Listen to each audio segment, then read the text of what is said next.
आदरणीय प्रधानमंत्री महोदय जी और आदरणीय गृह मंत्री महोदय जी से पूछना चाहती हूं कि क्या जरूरत थी एक मासूम बच्ची पर इस तरह दमन करने की? क्या जरूरत थी उन छात्रों पर आंसू गैस चलवाने की, उन पर लाठियां बरसाने की, उन पर वाटर कैनन्स चलवाने की? क्या जरूरत थी उन नौजवान लड़कियों को जलील करते हुए उनके कपड़े फाड़ने की, उनको बेरहमी से गंदी तरह पिटवाने की? देश के युवाओं पर पैलेट गन्स और AK-47 चलवाने की क्या आवश्यकता थी? क्या वे आतंकवादी थे? क्या आतंकवादी हैं? टेररिस्ट हैं? हाँ, कांग्रेस बोल रही है। हाँ, कांग्रेस बोल रही है। जवाब दीजिए, जवाब दीजिए। कांग्रेस बोल रही है, जवाब मांग रही है, जवाब दीजिए। कौन जवाब देगा? कौन जवाब देगा?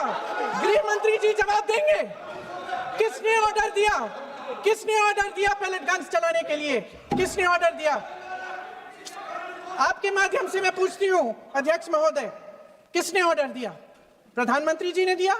गृह मंत्री जी ने दिया? जवाब देंगे? पूरा देश पूछ रहा है, सिर्फ कांग्रेस पार्टी नहीं पूछ रही है, पूरा देश पूछ रहा है। अध्यक्ष महोदय, देश के माता पिता पूछ रहे हैं, छात्र पूछ रहे हैं, अध्यापक पूछ रहे हैं, पूरा देश आज ये पूछ रहा है। और आपकी जिम्मेदारी बनती है कि आप इस सवाल का जवाब दें। क्यों डरते हैं आप इस देश के नौजवानों से? क्यों डरते हैं आप इस देश की बुलंद आवाज से?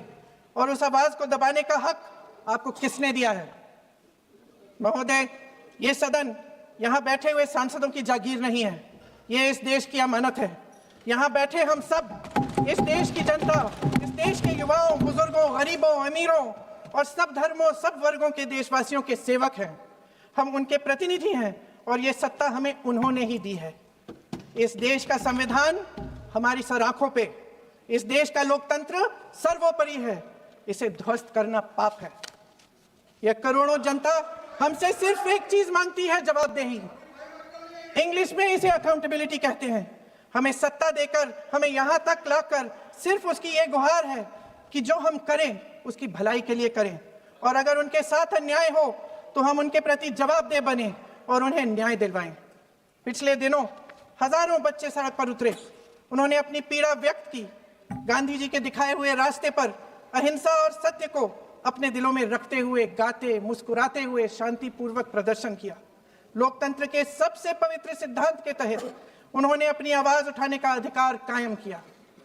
ये उस भारत के बच्चे हैं जो गांव में रहते हैं, जो महानगरों में रहते हैं, जो छोटे कस्बों में, छोटे शहरों में रहते हैं, जहां माँ अपने गहने बेच देती है, पिता अपनी जमीन गिरवी रख देता है, एक परिवार अपनी पूरी जिंदगी की कमाई बच्चे के सपने पर खर्च देता है।